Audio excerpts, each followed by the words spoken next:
Welcome to Don't Quote Me on That. One day we will have an intro, but today is not that day. Okay. Hi, I'm Elanor. And I'm Kalina. And welcome back to Don't Quote Me on That, where we. Are both doing our hair. Yeah, that's true. Honestly, this whole thing of no longer having the camera on has been very freeing because half of my brain used to be taken up by making sure I was looking at the camera. Oh my And god, yeah. And like not moving. oh my goodness. And then like I I never drink water, but like I never wanted water so bad as when we were recording. I looked a little bit hostagey in some of them because I was like, don't move, don't move, don't move, Yeah. look at the camera, don't move, look at the camera. Yeah. Um, but I think we're having more fun now. And also, we can both do our hair or cook an entire meal. And who's gonna know? Nobody but ourselves and the person who edits our things, which is just Kalina. Yeah, note to Kalina, don't make salad when you're recording, Kalina, because it makes a lot of noise and everyone can hear you chopping your tomatoes and banging the bowl on the counter. And nearly cutting your finger off. And then having to go Well, to the no, you bathroom to can't get a hear. Well, you band-aid. can't hear me nearly cutting my finger off. You can hear me going, oh. But like the actual cutting of the finger, it's silent. Very quiet. Very quiet. You would never know. Anyway, speaking of cutting, we're talking about Euphoria. Very nice. I'm very impressed. um, Basically, Colleen and I just started watching Euphoria maybe last week, and I've already watched every single episode that's out. And I think, Kalina, you started watching it I watched it not. not too long after it came. Like I watched it after season 1 was done, but like not too long after. So I Okay. rewatched season 1 for this and watched season 2, which is still coming out as we're recording. And I Mm-hmm. have to say, I think this is like the most up to date thing we have ever done in our lives. Oh, absolutely. I'm amazed. If we did It this came right, out oh in no, you know, 2020. yeah. Well, like after 2020. I No, mean, like it's actually, I lied. actively It came out coming in out now. 2019. I just meant it's actively coming out now, you know? Mm-hmm. Which is, yeah, brand new for us. Because I think the last Uh, time we talked about a show, it might have been like Friends or something. And Friends has been over before I think I was alive. Not quite long, I, but you know, close enough. Since before my brother you're was not alive. that young. Because, I mean, they still have. When did Friends end? I can I think it confidently. ended in like 2000. Yeah, 2004. Before my brother was alive. My brother was born in 2005, Eleanor. He's a little baby. I don't like that. I have a lot of trouble remembering that, like, people are younger than me. I only remember because of my. If I didn't have my brother, I would like not. I wouldn't be able to fathom ages past mine.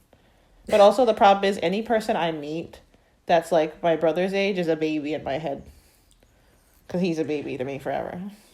Yeah, this girl I was friends with in high school just turned 21. And I was looking at her Instagram and I was like, why are you so excited about a birthday? Because, like, Mm-hmm. turning, you know, any, like, most After birthdays 21. don't really mean anything, but she was Okay. super excited. And I was like, that's kind of, like, weird. It's just a birthday. And then she said, finally 21. And I was like, what? Oh yeah, and then the other thing was like I was a grade ahead, so I was always like way younger than everybody else. So I'm used to being the baby in groups. So Mm-hmm. now that like sometimes like now I'm the oldest person in a group and I'm like this is like I played water polo with a bunch of people I had like just met over the summer. And Mm-hmm. I was the only one on there with an age with my birth year that started with a 1 and then I had to sit down for a really long time afterwards. Oh my god. The other day I saw a tweet about, how in America, because the drinking age is 21, obviously, bartenders now just have to check to see if there's a 1 at your birth date That's and then you're good to horrible. go. That's horrible. Oh my goodness, I know. Anyway, that's not what we're talking about. We're talking about Euphoria. I mean, we are, talking about drinking and whatnot, but Yeah. not our drinking, because we would never do that, because we're both good Catholic girls. Um, you're not gonna laugh at that. That was really Um, funny. That was some of my best work. I was gonna say someone should tell us we're good Catholic girls. But I didn't know that. So Euphoria, yeah, we're just talking entirely about the first season because I feel like compared to the second season, not enough happened in the first season to kind of dedicate Yeah, like the individual first episodes. season, I feel like the first season a lot did happen, but now that the second season has started and you have all this context, just so much has been compounded in the last. I think there's 6 episodes as of when we're recording this in season 2. So much has happened in those 6 episodes that season 1 is like, just kind of seems like groundwork. Yeah, watching season, like, because I watched a couple episodes to revamp for this, um, nothing happened. When I watched Yeah. it the first time, I was like, wow, so much is going on. Not really. You don't even know about things happening yet, dude. um, so anyway, it is an American show. It's just on HBO, so it's behind a paywall. And it stars Zendaya, who was the first person, the only person in the show that I'd actually heard of before. Like, Really? I vaguely knew that Jacob Elordi existed. I kind of vaguely know about Barbie Fiera, but other than that, like, Zendaya is the only person I've seen in anything before. Yeah. Yeah. I Uh, like her. Me too. I'm trying to, not to sound sad, but let me get this out the way now rather than later. Why don't I look like that? I know why I don't look like that, but why don't I look like that? Because you're not Zendaya.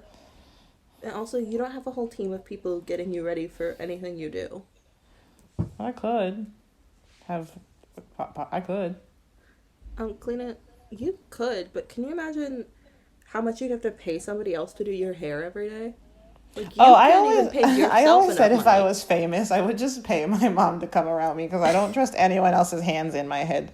I have a very big thing about, like, when I go get my hair straightened, I've been going to the same lady since I was 11 because her hands like my hair, or my hair likes her hands. But if anyone does anything besides straightening my hair, I have to go to my mother because I don't trust anybody. Also with my eyebrows, I go to the same lady. I But too all go of to that the same aside, lady, but the lady is me. I don't back to the I don't trust anyone. I don't trust anyone with my about around my eyebrows, myself included, and I only go get my eyebrows threaded because I'm terrified of someone with a blade near my eyebrows. That's fair. That's horrible. And like we've met me, okay? I almost slice my thumb off every time I use a knife. I don't think I should have a blade near my eyebrows. I went through a phase of shaving We off don't let's most not of my talk. We eyebrows. shouldn't talk about that phase. I'm just saying, that's proof that you're right to not want anybody with a razor near your eyebrow.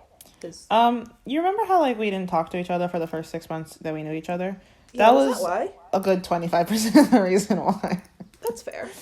Like I I can liked blame when you for you that one. did your I liked when you like did your look and and like you put your eyebrows in, but like when I lived with you, so like obviously you didn't have a full face of makeup on all the time, and every time I saw your half eyebrow, I was like, what is wrong with this child? And now I Do you know know what's wrong the with me answer. now? I learn a new thing every day, but at least I have some more answers than I did before. At least I'm funnier now. Yes. Okay, Season 1. season 1. So to lay a little bit of the groundwork, also we're gonna be spoiling things, but also season 1 came out in 2019, and if you've been on Twitter for more than 2 seconds, it's been spoiled for you. So this is your warning. Get over it. So it stars Zendaya. She is the main character narrator. She's 17, Mm-hmm. right? I think. They're juniors, so yeah. Yeah. A drug addict who, at the start of the series, had just come back from rehab, and hijinks ensue. Also, I don't like that they haven't picked where the show is set. I have a theory that it's set in Florida, but I've been to Florida, and I feel like that would just be talked about a little bit more. They have, yeah, that's fair. I didn't know they. I was wondering that when I was watching season two, because I was like, oh, where is it set? And I was like, oh, it must be California. They haven't picked where the show is set. I don't think it's they haven't picked. I think it's an intentional decision to leave it vague. Ah, I just assumed it was California, to be honest. Well, it's filmed in California, so that would make sense. But no, it's like intentionally. I mean, the town is called East Highland. You can't get less specific than that. True, true, true, true. But yeah, it's in kind of a small town next to, quote, the city, which is my least favorite part of things because at least say it's a city nearby. The only city that gets mentioned is Tampa, which is half the reason I think it takes place in Florida because what happens is Zendaya Rue, that's her name in the show, goes to buy drugs from the local dealer. And he's like, "Do you want to try something new?" And she's like, "I don't know, what is it?" And he gives a whole explanation. Then he says, "It's huge in Tampa." And unless they're in Florida, why would this girl care about what drugs are big in Tampa? Because if they said Maybe Miami, I'd kind of get it. Because Miami's a big party yeah. thing. But like, I Tampa? was gonna say maybe Tampa's a big party city, but like also I've been to Tampa. It's not. Yeah, and Miami Tampa's is like a right place I'd there. go if I want to retire. To be honest with you. And like, no offense, for the most part, I don't think teenagers are going after old people drugs to have some fun. Yeah. You know? Well, that's how it starts. Yeah, you definitely. Well, I guess old people are on a lot of Not the point, Eleanor. Move on. Uh, so Rue is has a little sister and a mother and a father who died I think 4 years before the series starts. He died of cancer. And she has a friend named Lexi, who has a sister named Cassie. And I always forget that they're sisters. Mm-hmm. And it's not. I have a. I don't know if everyone in the series has been friends since they were kids, but Rue and Lexi have been. And I would assume. Yeah, that was one thing that confused me when I was rewatching season one. Was like how how big this town was and how they knew each other because they talk about how if I can find the note I'll read it, but basically they talk about how like Lexi and Rue have known each other since they were children. So obviously Rue would have known Cassie, and then Cassie's best friends with this girl named Maddie, and like so would they have like how long have Cassie and Maddie been best friends? And then they talk about this other girl that Cassie and Maddie are friends with, Kat. And Kat used to date this guy named Daniel, but then when they were in like sixth grade, right? So obviously they grew up together, but then Daniel introduced himself to Cassie in a later episode, but like you would have thought they all knew each other because they were in this little circle of friends. Yeah, it's. I also have a lot of questions about. Uh, so in the first episode, Rue has just come out of rehab, and she went to rehab because her sister saw her passed out, dying from an overdose on the floor, and like, is that how everybody learned that she was doing drugs? Because if that's how everybody learned how she was doing drugs, nobody in the entire town, save for obviously the person. I mean, obviously, I assume the person who was supplying her with drugs knew, but can nobody in the town tell when somebody's on opiates? Because that's not how people act. That's just not how people act. Um, and if you, I'm just saying, her mom seems like a very nice girl, and maybe Mm-hmm. she thought something was wrong. And to be fair, Rue has a lot of mental issues, so she's always been kind of weird. But kind of weird and actively abusing opiates, I feel like is a little bit different in personality. And um, I just have a lot of questions. Oh, and then and then there's this other guy named Fez, and he's the local. He's one half of the local drug dealing duo, and like how long? And like, but like Rue and Fez are not just like drug dealer and client, like they're friends. But like, how long has she known Fez? Does everyone else know Fez? Is everyone homies with Fez, or is it just Rue? Kind of, because in the first episode, it also seems like Fez kind of runs the local convenience store. So I would Yeah, imagine everybody's been there at least once. like everyone. Yeah, I'm sure everyone's run into him. But like, are they such good friends because she buys drugs for him, so they just spend more time together? Or were they Probably friends before the helps. drug? Like, I just have a lot of questions.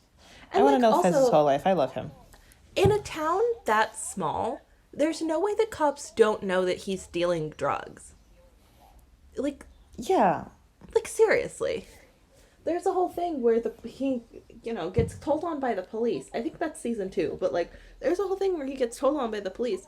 And like um if the town is as small as they make us want to think it is, there's no way there's not, a cop with a heroin problem who's there, making sure his dealer doesn't get put in jail because he'd be in a bind if he did. But also, like in like later, I think this is also season 2. But like, they have to tell their parents who Fez is, like Nate's dad specifically. It has to be explained in detail who Fez is. So like, and like if it was, and like not every kid tells their parents things, but like again, if it's that small of a town, your parents would know who the local drug dealer is more than likely. Yeah, or at least they'd know Fez by, oh, he runs the only convenience store that we've ever seen come up in the show. Yeah, yeah. Also, his Anyway, name is Fez. How can you forget that?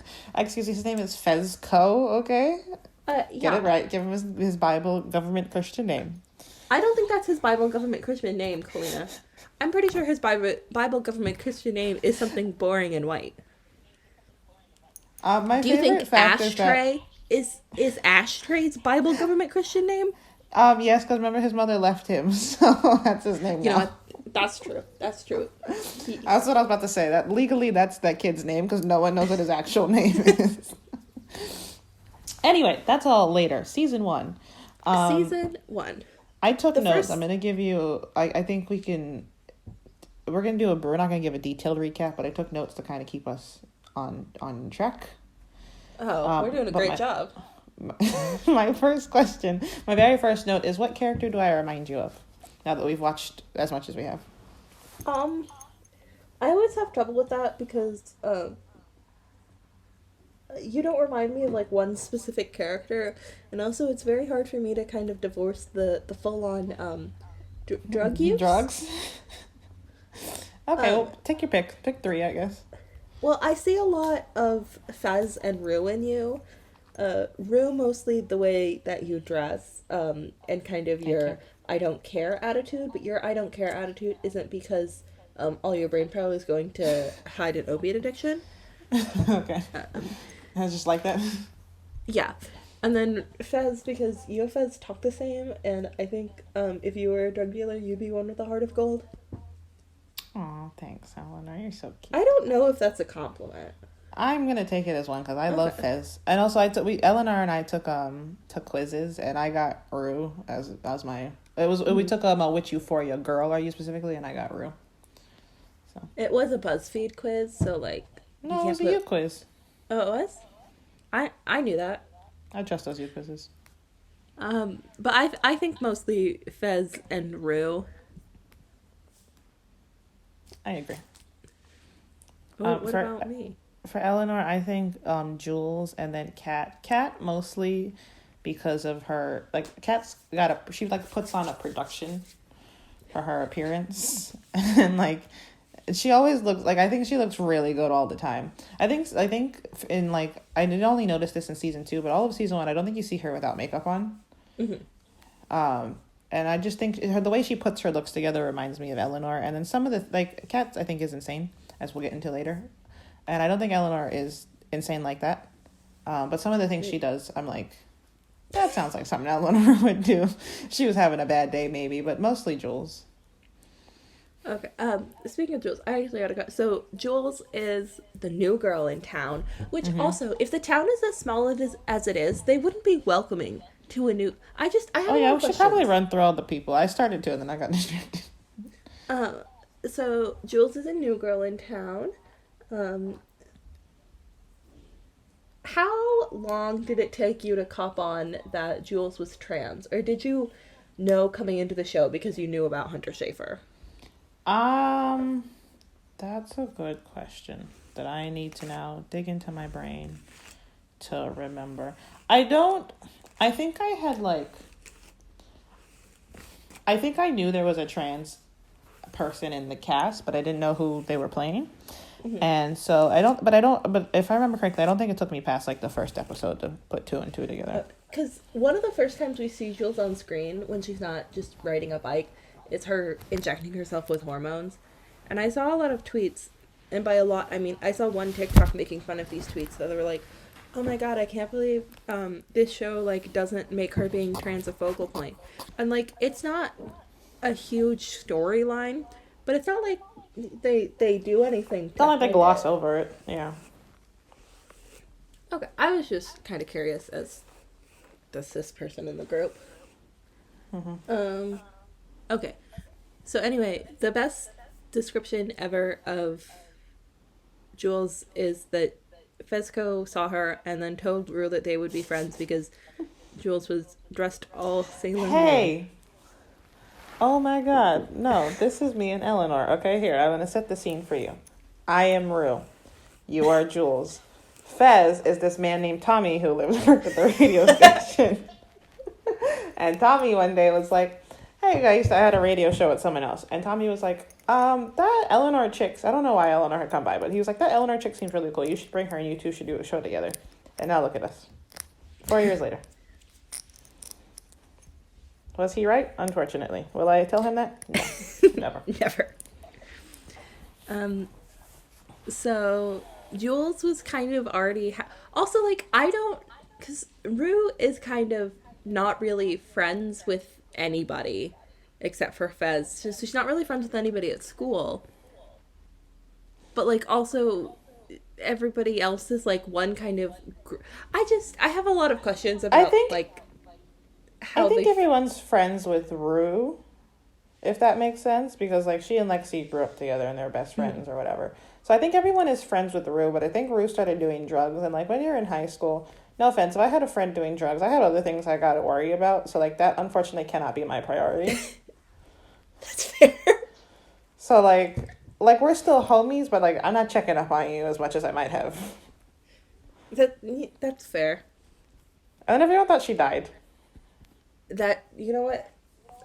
That's a good one. Also, part of the reason I thought that this show took place in Florida is because of the character BB, and, like, I can't really provide more context about that, but I've been to Florida and I saw BB on the screen and I was like, yeah. Who's BB?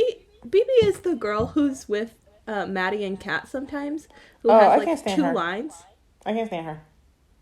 Yeah, but, like, she definitely lives in Florida, right? She definitely lives in Florida. No, you're right. That's fair. If you drive down the road, you probably see about 15 of her. So. Oh, yeah, I love her. point. I think she's the funniest person in the entire show. I would like to clarify. I'm from Florida. We're not just making fun of Florida because we can. Yeah, we have a license. I'm from there. It's whack. I'm very proud to be from Florida, but I think it also explains a lot of things about me. Mm-hmm. Eleanor's from Arizona, so I don't know if that's much better. Oh, not even a little bit. One thing I like, I'm just skimming through my season 1 notes here, is you talking about how Rue is the main character and the narrator, and she admits that she's an unreliable narrator, which I think comes into play later. Okay. Because it's kind of like, she says, but in my first note, in the second episode, this is when she brings up she's an unreliable narrator, but she also seems like she knows everything about everyone because she is, again, the narrator, but she like, every episode, like, the opening focuses on a different character. So I think it's like Rue first, and then maybe Nate, and then Cassie or whatever. It's Rue, Nate, Kat, Jules, Maddie, McKay, Cassie, and then Rue again. And she, like, gives you insight into their inner thoughts and, like, their life, and, like, even if they all grew up together, she gives you insight into things like they wouldn't know just from growing up together. So I wonder what makes her unreliable, because she's both unreliable and omnipresent. Well, you know what I mean? think the kind of like startup narration is a little bit different than the like in episode narration, if that makes sense. Mm-hmm. Also, um, I I do really like some. like how, uh, I think in a lot of shows where they do narration, it's like, the narrator from the future is coming in to like explain everything, but it kind of sounds more like Rue is just explaining everything as it's happening with everything that, like, she's not really coming in with a lot of future insight, if that makes sense. I was gonna say a little bit of the opposite because there's a few times where she's narrating, and like I think in the first couple episodes before she had met Jules, right? She's narrating, and then she goes, "But I hadn't met Jules yet." And then I know in a little later in season 2, I noticed this.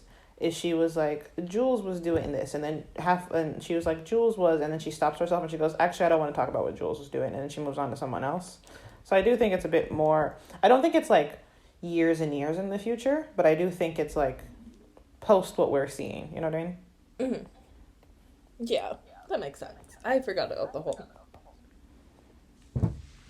But But yeah, it's not like it's an adult Rue coming no, back. yeah, no, I don't. Yeah, I don't think it's like very far removed from the situation. Uh, I like how we've been talking for 30 minutes and we haven't even. Okay, so season 1 recap. You got Rue. She's the main character. She's got a sister named Gia, who's a couple years younger than her. Gia found Rue overdose. So when we come into the show, Rue is coming out of rehab from her overdose. Rue's got a mom. She has a dad. She had a dad, but he's dead. Rue's childhood best friends with this girl named Lexi. Lexi's older sister is Cassie. Cassie's best friends with this girl named Maddie. And they're also friends with this girl named Kat. Maddie is dating this crazy man named Nate Jacobs. Nate Jacobs is best friends with this guy named McKay, who's off to college now. He's in his first year of college. And McKay started dating Cassie, who, again, is Lexi's sister. And Lexi is Rue's best friend. Childhood best friend. And then Rue gets drugs from the local drug dealer named Fez, who has a quote-unquote little brother named Ashtray. And Fez sees this girl named Jules riding her bike, and she's new in town. And then Rue and Jules meet at a party, I believe. Yes. I think that's everyone important. Oh, and then Nate's dad also comes into play later. Remember Yes. that. So. Thank you. Perfect. The party is. So actually, in the very first episode, Maddie and Nate had recently broken up, which I would have to assume is not their first time breaking up. They are not good for each other. Yeah, Maddie and Nate are very volatile. They're both like on and off, just every 5 minutes, pretty much. Everyone knows that. They're both a little bit crazy, but Nate, I would argue, is crazier. He's clinically insane. Mm-hmm. At the party, a lot of things happen. Jules goes to the party after having a grinder hookup with some guy in a motel, which don't do that. Especially don't do that if you're 17, but like don't do that in general. It's like probably. her first night in town or something. Mm-hmm. It was definitely her first night, like doing something in town. Yeah. And at the party, it's at McKay's house, and a lot happens. He and Cassie. Also, before the party starts, it's McKay, Nate, and a bunch of other boys just in a room with their shirts off. And do boys hang out with their shirts off like that? Actually, back to your Florida theory, that might check out if they live in Florida. It's a little warm. See. And they're talking, and McKay and Cassie have recently started dating. And Nate very, very eloquently and delicately asks if they've had sex yet. And that devolves to them looking at one of Cassie's sex tapes and some nudes. And I'm not convinced Cassie knows they're out there, which I didn't love. No. And then after the party, they try to hook up.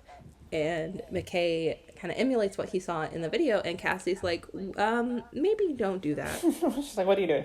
And he's trying to act he's basically acting like he never saw anything. Mm-hmm. And Cassie's like, that's weird. Anyway. McKay's like, I know you like that. And Cassie's like, how? And McKay's like, intuition. Am I right, though? But they make up. And Cassie's like, maybe ask before you start doing weird things to me. And McKay's like, that's crazy. That's great advice.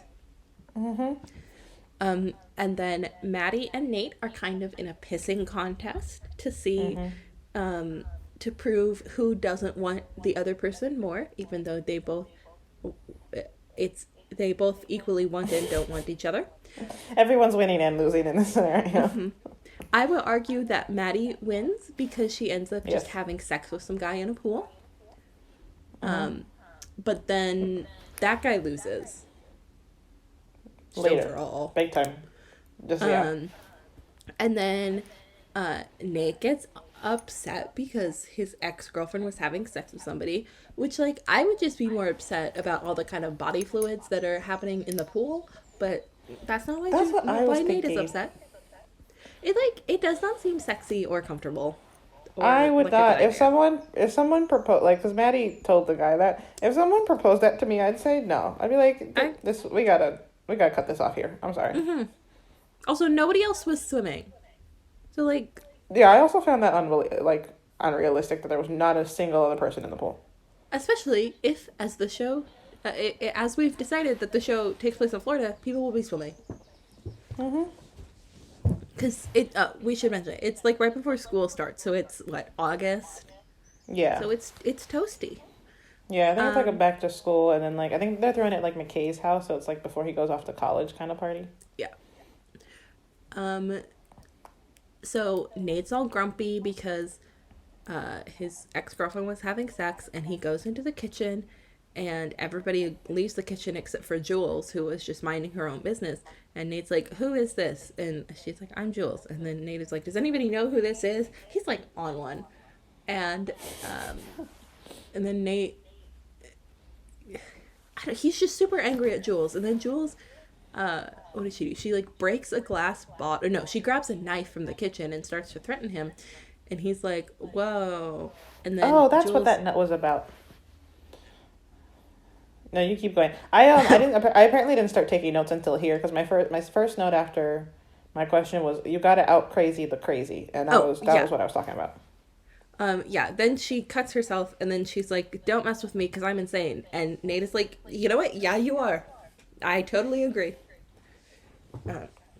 Listen, if someone's acting insane, you act more insane, and they will probably back off. Mm-hmm.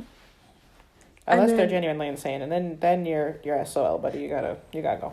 There's definitely a fine line, but like for the most part, Euphoria is just seeing who can out crazy each other. Mm-hmm. And then, Jules and Rue finally meet, and they're like, "Oh my God, let's be best friends." And then, the party's kind of over because some crazy new girl that nobody knows cut herself in the middle of the kitchen. So, I mean, understandably, that would be a little bit of a bummer. And Nick goes home, and guess what happens? I know you know what happens, but guess what happens, Kalina? Oh my God, Elanor, what happens? I have no idea. I'm on the edge of my seat. Nick comes home, and his dad is the person that Jules had sex with. Oh my God, oh my God, mind blowing. Yeah, stress me out. The first time I watched that, I was like, this is definitely going to be what the whole series is about. This is definitely the biggest thing that could happen right now. Not even, it it's gets like a minor plot so point. Quickly. That minor plot point. It shouldn't be. It should be a big thing. I lost my train of thought. Oh, yeah, Rue and Jules go home after Jules pulls her stunt at the party. But, they met, they had talked for about 30 seconds before Rue was like, can I come to your house? And Jules said yes.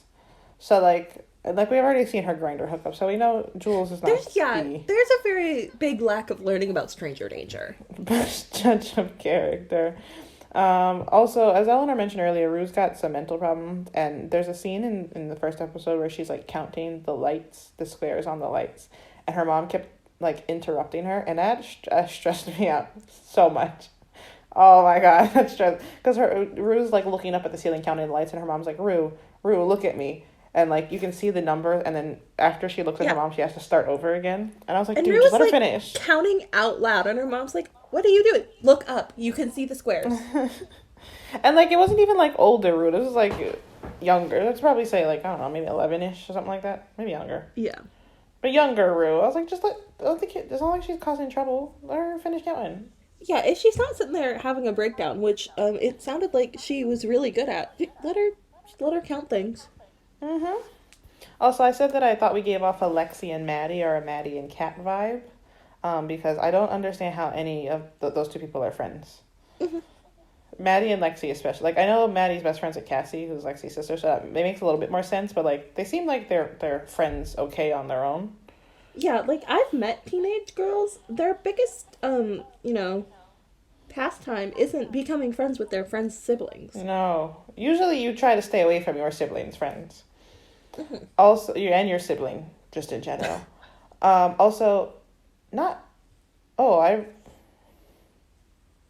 wrote this, but I think I wrote it wrong. But Kat like talks a big game, but Kat turns out to be a virgin, and then she loses her virginity in this episode, if I'm correct. Mm-hmm.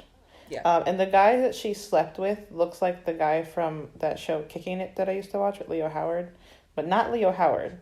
There's this redheaded fella named Dylan. I think the character's name is Dylan, and he looks like him. And so it took me. Oh, is it the guy from Austin and Ally? Do I look like I've seen that show? I don't know. But every time I see this man on screen, I have to overcome that mentally first. Okay, it's not the guy from Austin and Ally. But it kind of looks like him, right? A little bit, yeah. I just feel like if I were Kat and I had, waited to the big old age of 17 or 18 to have sex, which, like, you're still a child, I would at least pick somebody cute. Oh, yes, also another minor plot. No, you know what? It wasn't Jules' first night in town. Because Jules and Kat are friends because they went to summer school together. It was her first night, like, not having summer school, I would have to imagine. It was, like, definitely her first big party. No, I just meant the grinder thing. It wasn't like she just showed up in town and that was the first thing she ever did, thankfully. No. But it sounded like it was her first grinder hookup in that. No, actually, no, it didn't. That girl has just been out there grinding up a storm. Yes. Also, unrelated, but Rue was wearing this, like, cut-off long-sleeve shirt and shorts, and she looked so good. So good. So good. Zendaya's character, Rue, just kind of dresses like... My dream. It's my dream. Like a dad who gave up, but in a sexy way, which I know is a horrible way to describe it.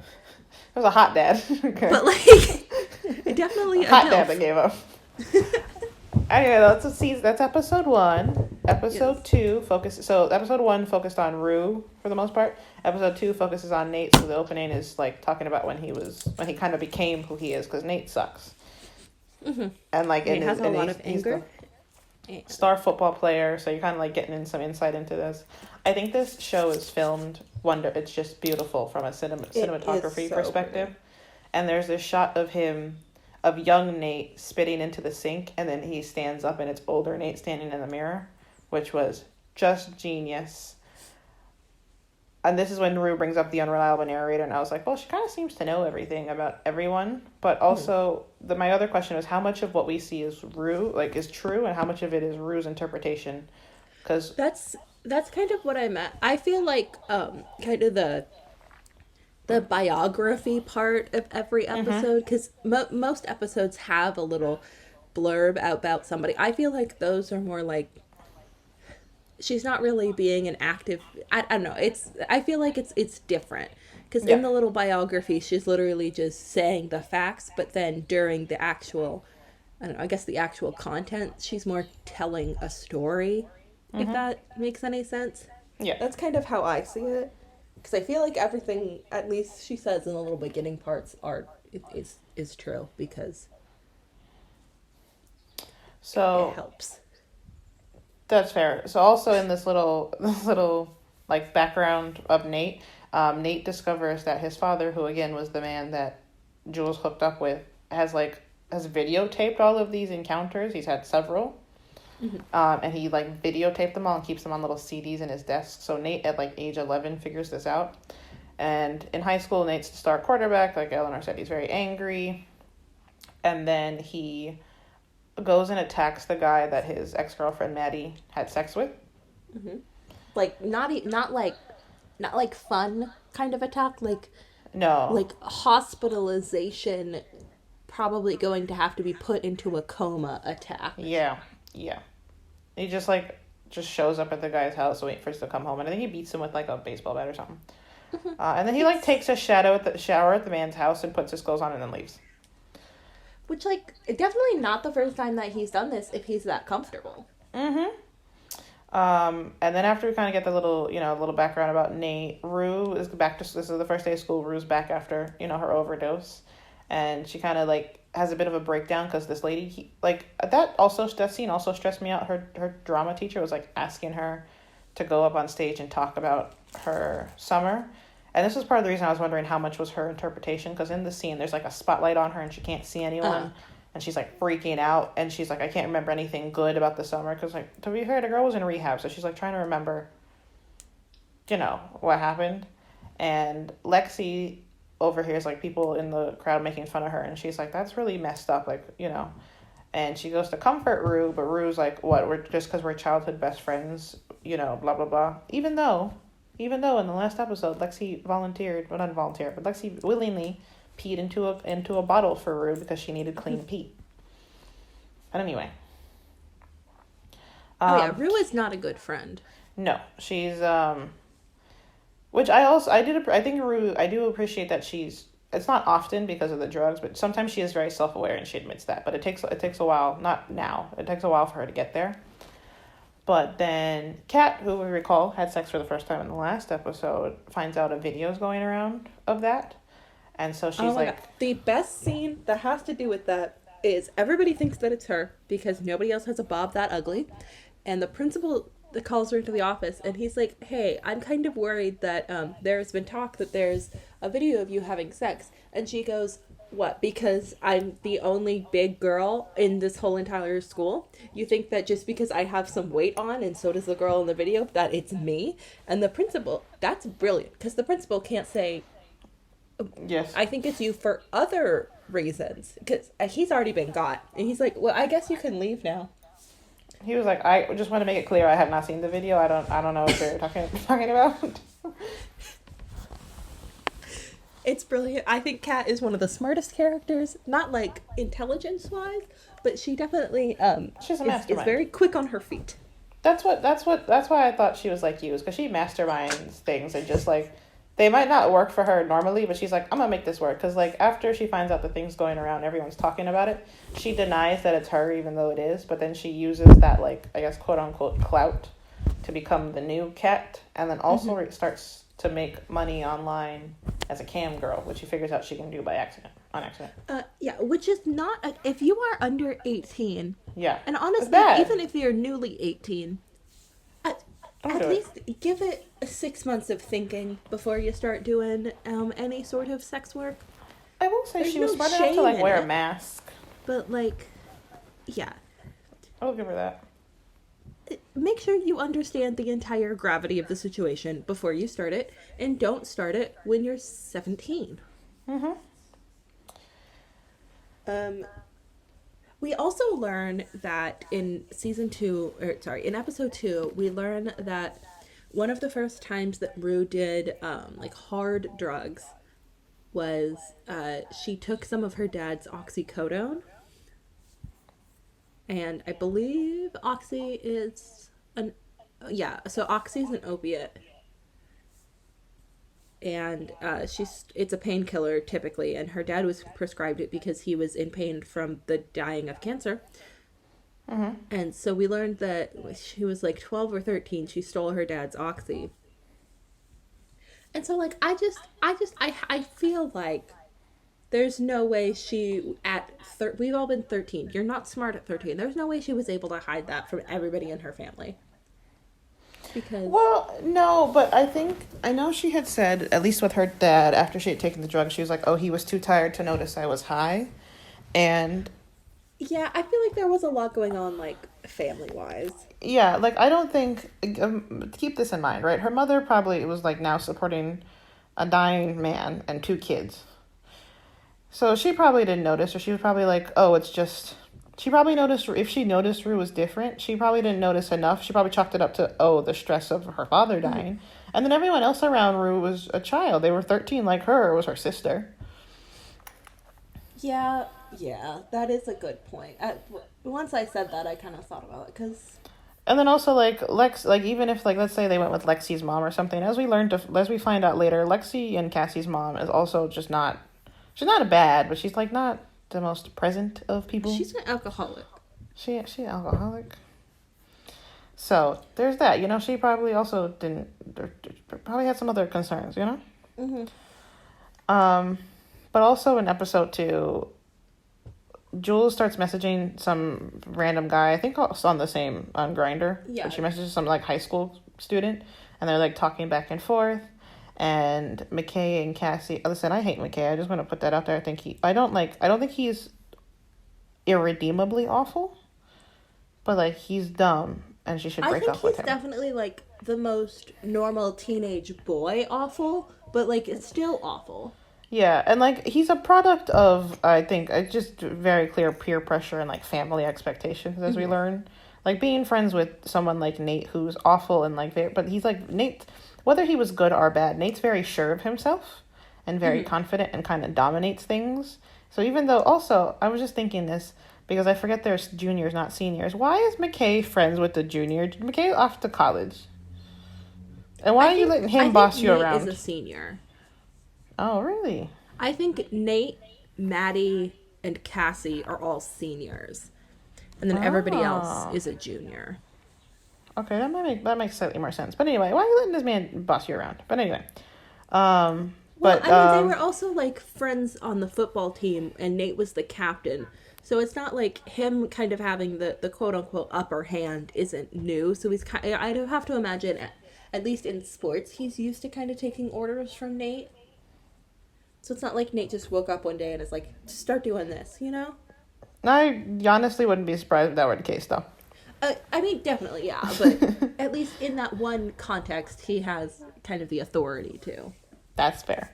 But McKay and Cassie are like spending time together, and they kind of go back and forth. They're like really into each other and all over each other, or he's like complaining about the fact that she's all over him, which I don't get, because he's like, oh my god, I love how much like they like love how he loves how into him she is, but then when she's into him, he's like, what are you doing this? But again, that's like the videos and like talking with Nate, I think, being in the back of his mind, which is why I don't think McKay is entirely irredeemable. And then Rue, I think this was the first time she pissed me off, is she went over to Fez, and Fez was telling her to leave the house because he had like his drug dealer coming over, and she was like, no, I just need some drugs. And he was like, Rue, I will give you anything you want, but you have to leave right now. I can't come back in an hour. Yeah. And she refused. So then this scary man named Mouse, who's got like the number 36 tattooed on his face 3 times, which like I'm all for face tattoos, but if you got to tattoo a number on your face more than once, it's stupid. He tricks Rue into doing fentanyl. He doesn't really trick her. He all but forces her to. Coerces. It's on a knife, and he puts it up to her mouth, and he's like, "You'll like it." And she's like, "I don't think I will." But like when you have a knife with drugs that close to your face, also he kind of alludes to the fact that if she doesn't, he thinks she's super pretty, which I'm sure he's saying for no reason, and not because he would use her body in any way if she said no. And not to victim blame, but maybe she should have left the house when Fez told her to leave the house. I'm just saying. Honestly, I think Fez. Is it great that he's a drug dealer? No. Does he have a heart of gold, and is he typically looking out for Rue? Yes. I said the man is so chill and he's stressing out. If someone that calm starts freaking out, and like to be fair, it's not like Fez yells. Fez keeps the same tone the entire time, but like he's very clearly stressed out about Rue being there and not leaving. That's a sign you should leave. Yeah. I think Fez is a very well written character. I find when they write quiet characters, because I myself am a quiet person, they have a tendency to like have them flip too quickly. So like if they're upset, they'll start yelling.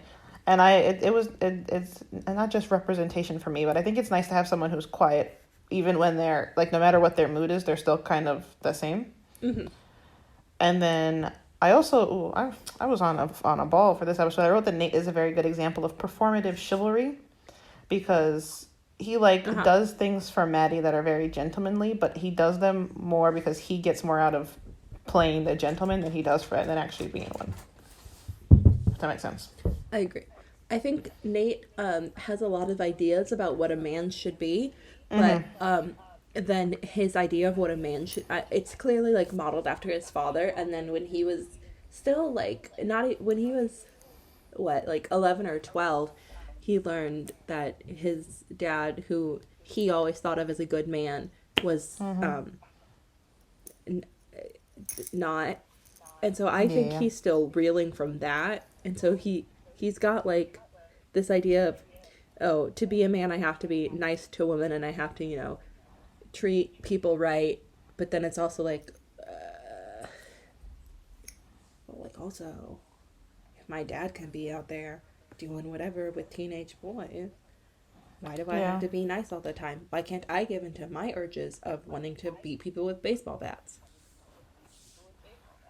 I think, yeah, and I think that this the fact that his dad has such a big secret. One thing I think this is the only thing I do like about Nate is he is no matter what he is honest and he is always true to himself.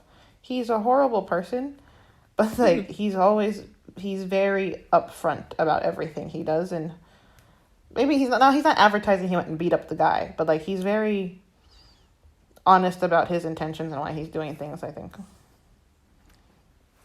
Oh, see this more also, later. this has only a little bit to do with what we're talking about, but when Jules and Nate's dad are having their little encounter, um, Nate's dad is in the bathroom and Jules goes to look at his phone. I'm not really quite sure why, but there's a family photo as his lock screen, and there's Mm-hmm. definitely it's Nate's dad, Nate's mom, who they're married, and then three boys, and then we learn that Nate only has one Mm-hmm. brother, I and always I'm wonder not about that. sure if that's just because it's the pilot and they changed things after, or if like because I feel like if it was a dead kid or something, we definitely would have known about that by now. I don't think so because later on you see because the way we find out it's Nate's dad is because when Nate goes home, you see the photo that was on the phone framed in the hall, and like that photo That sticks around. You think they would have changed it, yeah, but I also have a lot of questions about that. I think it's interesting that the photo, because the reason it's a surprise is because it's a photo of the kids when they're young. I think it's interesting his father has a photo framed of them. And I guess if they had a dead kid, that might make sense. But the photo he has on his phone is like young Nate and young his other son versus them at the age they are now, you know? Mm-hmm. Also, it's almost been an hour and we're only on episode 2. So, episode 3. Gonna speed through this. This Episode. episode is about Kat mainly, and it's kind of about Kat is a bigger girl, as we've mentioned earlier. So this episode kind of talks about how she used to date this guy named Daniel, and then she gained a lot of weight on a family vacation because she found out she liked virgin pina coladas, which like that's fair. Have you ever had a virgin pina colada or a pina colada? But like, have you ever had one? They're great. And then so when she goes back to school, her middle school boyfriend Daniel breaks up with her, and then she writes a lot of fan fiction, which I'm not going to go any more into that than that because that's all we need to know. But she like becomes very popular online while she's becoming less popular in school. Which again, why is she friends? How is she friends with Maddie? Anyway, in the present, she starts to do her cam girl work, and she finds out she men will pay her to be mean to them, which like Mm-hmm. I will say is the smartest thing ever. Because I'd be doing that for free. And then Jules finds out Rue does drugs, and she's like, I can't be friends with you if you keep doing drugs. And then Rue, who's been going to NA this whole time and pretending to be sober for 60 days, is like, she's going to NA and she meets this guy named Ali. And Ali's like, I know you're not sober. I don't know how you can stand up there and get a 60-day chip when you are probably sober for the last 5 minutes, if that. And then Jules, again, is talking to this guy. Oh, so Jules is talking to this Oh. guy on the app, and then we find out that the guy is Nate. Mm-hmm. Um, and And so then I yeah, you forgot that go. we found out like the same episode where they started talking. I thought they held off on Yeah. that a little bit, but nope, they just at the very end of the episode they're like, by the way. Yeah, so Jules thinks she's messaging this sweet guy named Tyler on this dating app, and then it turns out she's actually messaging Nate, and he's pretending to be Tyler. So then she asks Rue to help her take some like artsy nudes, which like I don't know what that if someone asked me to do that, I not even in a mean way, I just genuinely don't think I could help them. But she asked Rue to help her take some artsy nudes so she can send them to quote unquote Tyler, aka Nate, and then Rue steals pills from Jules' kitchen. Rue was trying to be sober for Jules, but then she steals some pills from Jules' kitchen. Maddie and Nate are back together now, and Maddie finds a bunch of pictures of men's Appendages? Elanor, you want to take this one? They are very nice on phone, but like none of them are his, which is what's weird. Also, if I ever knew what somebody's appendage looked like well enough to see one single photo on a phone and be like, that's not yours, unless it was just a straight up different skin color, I'd have to break up with them. Elanor and I clearly have never been. I feel like that's normal if you've been in a relationship for a long time. No, I don't want to look at that. I do not want to see it. I don't want to Okay. know it well enough to be able to pick it out of a lineup. That's If fair. you're That's white fair. and you have a photo of a black appendage, Well, I would maybe it notice. wasn't that they look different from his. Maybe it's they all look different from each other, and she was like, "That's whack." Okay, you know what? That's fair. Then I would notice if they were all different. But also, like, I wouldn't look at them well enough. I'd be like, Oh, I would have why seen are one you and coming closed the close? phone. Yeah. But anyway, Maddie finds all these pictures, and she doesn't say anything to him about it, but she's confused. Rue and Jules argue because Jules is like, "Oh my god, I'm gonna go meet Tyler. He's so sweet, and he's so genuine, and he's definitely who he says he is," which we all know is a lie. And then Rue goes to Jules' house to apologize and ends up kissing her. I'm just reading the Wikipedia article at this point. But then she like freaks out because she's like, "Oh my god, I shouldn't have done that," because she doesn't know how Jules feels about her, and like kissing someone for the first time, I guess, is stressful. And so Rue goes to Fez to go get drugs. Can you tell I've never kissed anyone for the first time? Was that obvious? Just a minor annoyance. So then Jules goes back to Fez to get drugs, which like I don't know if I would have gone back to his house after the last time, but Fez says no. Fez is the definition of tough love. I think he's the only person who actually treats Rue how she needs to be treated. Mm-hmm. But Rue is kind of like off the drugs and not withdrawing, but she's like, she's a little annoyed because she can't get any drugs. So then she like calls him all these names and tells him how it's her. Jonesing. Huh? She's jonesing. Yes, jonesing. And she like tells him how it's his fault. She's addicted to drugs and he can't possibly love her. And then she calls Ali and she's like, "Yeah, I want to get sober." Because Ali said, "If you ever actually want to genuinely be sober, you can come talk to me." So that's episode 3. I think the end of the episode, I don't know about Kalina, but I have had a drug addict in my family, and like it's a very good kind of portrait of how they can act, and like I think they kind of portray Rue very well. She's not necessarily a good person at all times, but I think especially like how she acts when she wants drugs, like I think they portray that very, very well, and like kind of the insane levels of desperation. I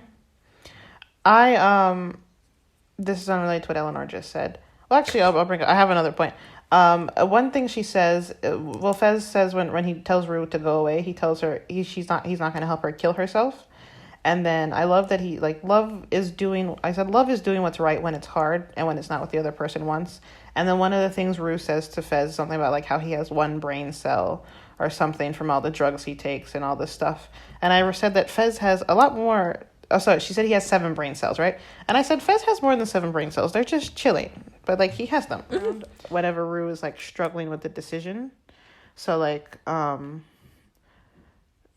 think when she was struggling with the decision to steal the pills from Jules, that was the first time I heard it, and then it was again at the end of the episode. You played it again, but we're almost out of time still. Oh yes, I could probably do a whole episode about that. I will say about the music. Oh, absolutely. The music, for the most part, is chosen by the one guy. Not Logic. What's his name? Labyrinth.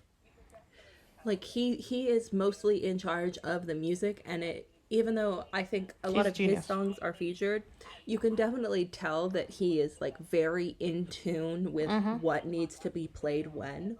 And I Also, think he managed to get I like a yeah, I Beyonce think song, he is probably one of the best decisions to be put which in my contact with the understanding is show hard to do. ever at Okay, all. it's been like And an hour, folks, I and think Eleanor and I Kalina were is like, in this is gonna be a agreement. super quick recap, and then we spent half an Mhm. hour talking about ourselves. So I think we should do another episode, and we'll recap. I think we're halfway through, so we'll recap the last half of the season one for you, and another one, because I think we've subjected you to enough. So we will see you in the next episode. I hope you enjoyed this recap. Definitely not unabridged. Mm-mm. You don't even need to watch the show. I think at this point, I think you could just listen to this, and then you'll have everything you need. Exactly. But I have been Eleanor, I have been Kalina. and this has been Don't Quote Me on That. See you next time.